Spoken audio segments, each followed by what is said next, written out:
خلاص الدوري على الابواب. يوم 9/8 الاهلي هيبدا مشواره في الدوري بمواجهه مودرن سبورت الساعه 9، وانا عايز اتكلم النهارده عن بعض الاراء الفنيه وعن توقعات للتشكيله اللي ريبيرو ممكن يبدا بيها الموسم الجديد. اول حاجه عايز اتكلم عليها وهي اشرف داري وجراديشار. بعد انتهاء معسكر الاهلي في تونس والماتشات الوديه اللي احنا لعبناها هنا، اخر مباراتين وديتين للاهلي اشرف داري ما شاركش في ولا واحده فيهم. فانا عايز اعرف اشرف داري ما شاركش ليه؟ هل هي عدم جاهزيه ولا ريبيرو مش مقتنع بامكانيات اشرف داري؟ والاجابتين بالنسبه لي مش احسن حاجه، لان اشرف داري لو مصاب فالراجل ده بيتصاب كتير قوي، وتقريبا جه ياخد مكان محمود متولي في مستشفى الاهلي. ولو ريبيرو مش مقتنع بامكانيات اشرف داري، طب ما تبيعه، انت سايب الراجل عندك على الدكه اجنبي واخد مكانه بيقبض بالدولار، بيعمل ايه؟ ودي نفس الحاجه اللي انا عايز اتكلم فيها عن جراديشار.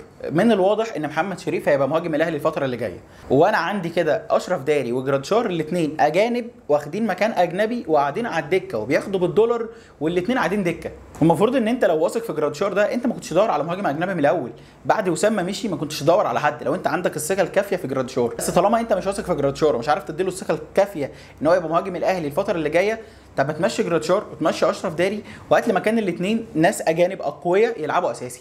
هنا انا مش عارف اتقبلها بصراحه ان يبقى في 2 من ال5 اللي عندي قاعدين دكه، ده لو ما كانوش 3 اصلا، وبن شرقي قاعد دكه لتريزيجيه. فانا شايف بصراحه ان لو جراديشار واشرف داري الاثنين هيقعدوا دكه يبقى الاثنين دول يمشوا احسن. مشي اشرف داري وهات لي حد من اللعيبه اللي احنا قلنا اساميهم في الحلقه اللي فاتت، او اي حد تاني تيم السكاوتنج شغال عليه يكون بيعرف يطلع كوره وتكون بالامكانيات والمواصفات اللي ريبيرو عايزها. ومشي جراديشار طالما زي ما احنا قلنا ما عندكش الثقه الكافيه ان هو يبقى المهاجم الاساسي، وهات لي مهاجم اجنبي قوي يلعب اساسي، وخلي محمد شريف الاحتياطي بتاعه، وخلي معاهم حمزه عبد الكريم. انا شايف ان كده هتبقى معقوله قوي. انا شايف ان ده احسن حل تقدر تعمله، لان انا مش هقدر استوعب ان بن شرقي وجراديشار واشرف داري الثلاثه اجانب والثلاثه بياخدوا بالدولار والثلاثه واخدين مكان في القايمه وكلهم قاعدين على الدكه. شفنا امبارح عضو جديد انضم لجهاز ريبيرو وهو البرتو لوبيز سانشيز. الراجل ده جاي كمعد بدني مساعد مع ميجيل المعد البدني اللي موجود دلوقتي، وانا ما عنديش مشكله وشايف ان دي حاجه كويسه ان انت بتطور في الجهاز بتاعك. بس مش كان الاولى من وجهه نظري ان انت بدل ما تجيب حد تاني معد بدني، طب ما نجيب مثلا مدرب كرات ثابته؟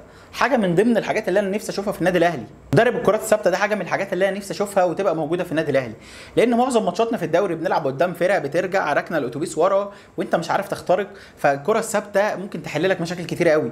ولما بتروح تلعب في افريقيا مع سان داونز او فرق شمال افريقيا اللي تبقى كلها بتدافع والدنيا كلها مقفله، ممكن كره ثابته زي دي هي اللي تخلص لك الماتش. وكلنا شفنا ارسنال كمثال في الضربات الثابته، ارسنال عندهم تقريبا الكورنرات اكنها ضربه جزاء. فانا من وجهه نظري طالما انت بتطور في الجهاز بتاعك والاهلي موافق ومديلك الصلاحيه ان انت تجيب حد في الجهاز بتاعك، كان الاولى ان احنا نجيب مدرب كرات ثابته، عشان دي حاجه انا نفسي اشوفها في الاهلي، وعشان زي ما قلنا ماتشات الدوري كلها الناس بترجع تقفل قدامك، فكره ثابته زي دي سواء من كورنر او من اي فاول، كره ثابته زي دي ممكن تخلص لك ماتش. نيجي بقى للتشكيل المتوقع للنادي الاهلي في بدايه الموسم، وده مجرد توقع يعني من وجهه نظري مش حاجه اكيده. نستبعد من التشكيل مروان عطيه وامام عاشور عشان الاثنين مصابين فمش هيلعبوا في اول ماتشات. حراسه المرمى محمد الشناوي، على اليمين محمد ياني، على الشمال شكري، 2 قلوب الدفاع ياسر ابراهيم وياسين مرعي، نص الملعب ديانج وبن رمضان، وقدامهم قفشه، على الشمال تريزيجيه، على اليمين زيزو، ومهاجم وحيد هو محمد شريف. انا حاسس ان دي اقرب تشكيله ممكن يبدا بيها، مع اختلاف ممكن مثلا يغير في عنصر او 2،